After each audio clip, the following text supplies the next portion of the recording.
कुछ फिल्में ऐसी होती है जो शुद्ध मनोरंजन की कसौटी पर खरी उतरती है, पर कुछ फिल्में ऐसी भी होती है जिनके लिए रेटिंग्स देने के लिए स्टार कम पड़ जाते हैं। और उन्हीं में से एक फिल्म है दमन। दमन ओडिया में बनी एक मास्टरपीस मूवी है जिसका बजट महज 1 करोड़ के आसपास है, पर इस मूवी ने पूरे देश में ओडिया सिनेमा के 4 चांद लगा दिए हैं। तो दोस्तों आज हम एक्सप्लेन करने वाले हैं दमन मूवी को। तो वीडियो को शुरू करते हैं, और अगर वीडियो अच्छा लगे तो वीडियो को लाइक जरूर कीजिएगा, और इसी तरह की वीडियोस पाने के लिए आप हमारे इस चैनल को सब्सक्राइब भी कीजिएगा ताकि आपको इसी तरह के लेटेस्ट और फ्रेश कंटेंट मिलते रहे। तो फिल्म की शुरुआत होती है सिद्धार्थ से, जो कि भुवनेश्वर में रहता है, जिसने की हाल ही में MBBS की पढ़ाई कंप्लीट की है और अब डॉक्टर के रूप में उसकी पोस्टिंग होनी थी। सिद्धार्थ के और भी दोस्त हैं जिनकी पोस्टिंग अच्छे डिस्ट्रिक्ट में होती है, जहां पर जाने के लिए वो बहुत खुश भी होते हैं।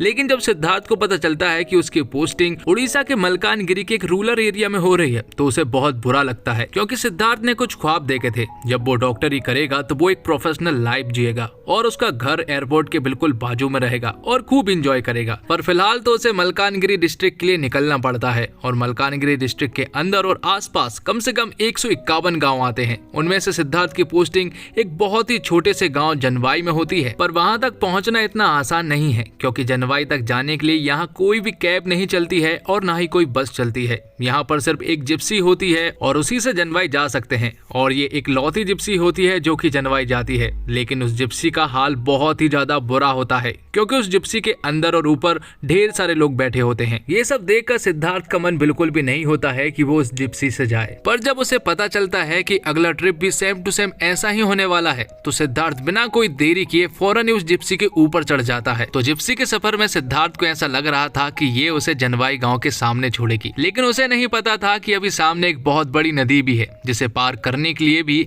एक लौती बोट ही वहाँ पर जाती है। तो सिद्धार्थ बिना कोई देरी किए उस बोट पर चढ़ जाता है, और फाइनली अब वो जनवाई गांव पहुंच चुका था। जहां पर पहुंचने के बाद उसकी मुलाकात वहां के कंपाउंडर रवि से होती है, और रवि सिद्धार्थ को जनवाई गांव के बारे में कुछ बातें बता रहा होता है। साथ ही जब सिद्धार्थ वहां की एक खिड़की खोलता है तो रवि उस खिड़की को तुरंत बंद करने को कहता है, क्योंकि उस खिड़की से कभी कभी सांप अंदर घुस जाता है। तब सिद्धार्थ झट से उस खिड़की को बंद कर देता है। सिद्धार्थ देखता है कि जनवाई का हाल बहुत बुरा है, ना तो यहाँ नेटवर्क था और ना ही लाइट, और कमरे से बहुत ही गंदी स्मेल आती है, और रात में तो और भी ज्यादा बुरा हाल रहता है, क्योंकि यहाँ मच्छर की पूरी फौज है जो कि सिद्धार्थ को रात भर नहीं सोने देते। और फिर सुबह उठते उठते तक तो सिद्धार्थ का हाल इतना ज्यादा खराब हो चुका था कि वो तुरंत ही डिसाइड करता है कि अब वो यहाँ पर नहीं रहने वाला और यहाँ से चला जाएगा, क्योंकि उसने जितना सोचा था ये गांव उससे भी ज्यादा पिछड़ा हुआ है और कहीं भी कोई सुविधा नहीं है, और ऐसे माहौल में सिद्धार्थ बिल्कुल भी नहीं रहना चाहता था। इसलिए जब वो रवि से बोट के बारे में पूछता है तो रवि उसे बताता है कि बोट खराब हो गई है,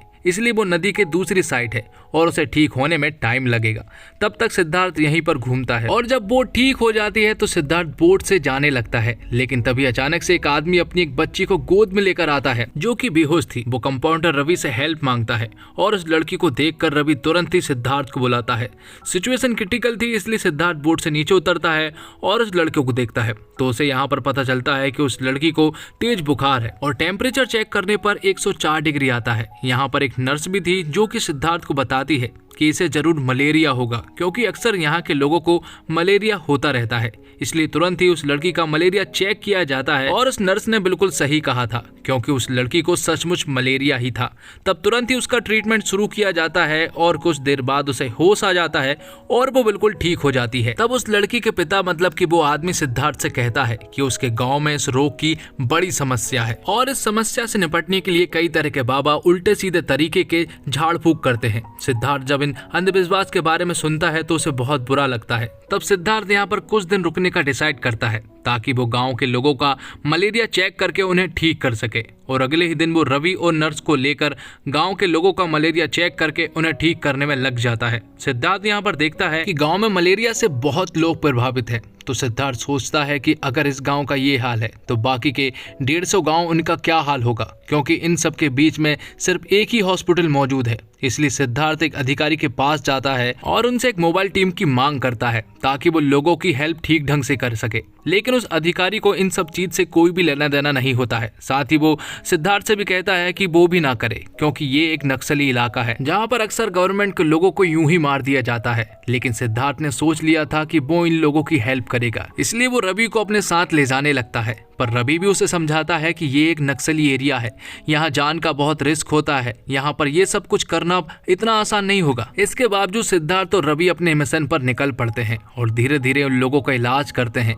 और फिर जब सिद्धार्थ और रवि एक गाँव में देखते हैं कि यहाँ के लोगों में बहुत ज्यादा अंधविश्वास भरा हुआ है, कोई भी बीमारी होती है तो यहाँ के लोकल बाबा झाड़ फूक करके ठीक करते हैं। कई बार कोई ठीक हो जाता है, लेकिन कई बार लोग मारे भी जाते हैं। लेकिन तभी वो देखते हैं कि एक लड़की को सांप ने काटा है और वो लोग उस लड़की को बाबा के पास लेकर आए हैं, जो कि कहता है कि इस लड़की को 150 बार स्नान कराया जाए। ये देखकर सिद्धार्थ का दिमाग खराब हो जाता है। वो रोकना चाह रहा था पर रवि उसे रोक लेता है और फिर सिद्धार्थ गुस्सा होकर वहां से चला जाता है।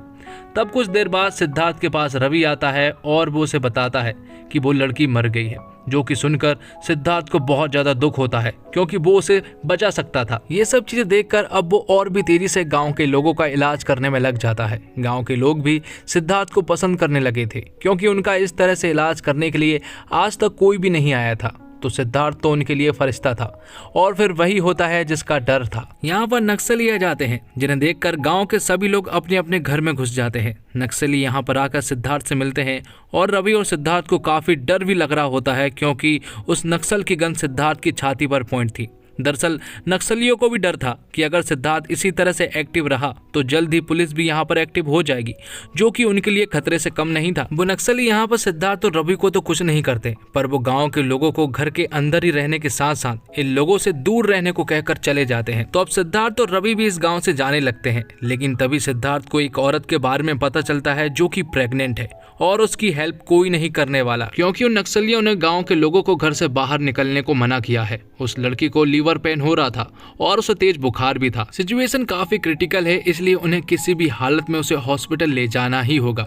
इसलिए सिद्धार्थ और रवि एक मजबूत कपड़े और एक लकड़ी की मदद से उस लड़की को उठा के ले जाने लगते हैं। इस तरह से वो एक लंबा सफर तय करते हैं, जिसके बाद वो नदी के पास पहुंचते हैं। लेकिन जब वो देखते हैं कि यहाँ की बोट भी नक्सली ले गए हैं तो सिद्धार्थ का दिमाग खराब हो जाता है क्योंकि वो जानता है कि अगर ऐसी सिचुएशन में वो लड़की हॉस्पिटल नहीं पहुंची तो उसकी जान जा सकती है।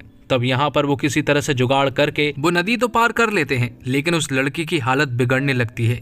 इसलिए वो उस लड़की की डिलीवरी जनवाई में ही करने का सोचते हैं। सिद्धार्थ और रवि और वो नर्स यहाँ पर उस लड़की की नॉर्मल डिलीवरी करने में लग जाते हैं और काफी प्रॉब्लम के बाद वो डिलीवरी करने में सक्सेसफुल भी हो जाते हैं। और यहाँ के जो 7-8 मिनट का सीन इतना ज्यादा रियलिस्टिक फिल्माया गया है दोस्तों कि पूरी तरह से रियल लगता है। और इसी के साथ दमन मूवी का इंटरवल होता है। तो दोस्तों दमन फिल्म की कहानी कच्ची और मजबूत है जो दर्शकों के साथ तुरंत क्लिक करती है। सिनेमेटोग्राफी इतनी खूबसूरत है कि आपको ऐसा लगता है कि आप जंगल के किसी गाँव में हैं। लॉन्ग और एरियल शॉट इस फिल्म की खूबसूरती है। मेरा पसंदीदा सीन इंटरवल से पहले प्रेग्नेंट महिला का सीन आपकी सांसें रोक देगा। प्रदर्शन के बारे में मैं बात करते हुए बाबूसान मोहती शो के तरीके के बारे में बताना चाहता हूं कि उन्होंने मेरा दिल जीत लिया है। इस फिल्म के बैकग्राउंड म्यूजिक अच्छा है, पटकथा अच्छी है क्योंकि यहाँ पर आपको शुरू से अंत तक बांधे रखती है। यह उन फिल्मों में से है जो पूरी तरह से मजबूत कहानी और नायक के प्रदर्शन पर निर्भर करती है। संपादन का काम बहुत अच्छा है क्योंकि इस फिल्म की लंबाई सिर्फ 2 घंटे है। परिदृश्य जंगल के दृश्य इस फिल्म के मुख्य आकर्षण है। प्रोडक्शन वैल्यू अच्छी है क्योंकि ज्यादातर शॉट सेट के बजाय रियल लोकेशन पर लिए गए हैं। इस फिल्म का मूल संदेश मानवता के बारे में है और आपको दूसरों की देखभाल कैसे करनी चाहिए ये भी बताया गया है। जैसे कि कहानी वास्तविक जीवन की घटना पर आधारित है, इसलिए यह आपको और भी आहत करती है। तो इसी के साथ ये वीडियो यहीं पर खत्म होती है, पर जल्द ही दमन के सेकंड पार्ट को मैं आपके सामने जरूर लेकर आऊंगा। तो वीडियो अच्छी लगी हो तो वीडियो को लाइक जरूर कीजिएगा और इसी तरह के वीडियोस पाने के लिए आप हमारे इस चैनल को सब्सक्राइब भी कीजिएगा ताकि आपको इसी तरह के लेटेस्ट और फ्रेश कंटेंट मिलते रहे। धन्यवाद। जय हिंद, जय भारत। मिलते हैं एक और धमाकेदार वीडियो के साथ।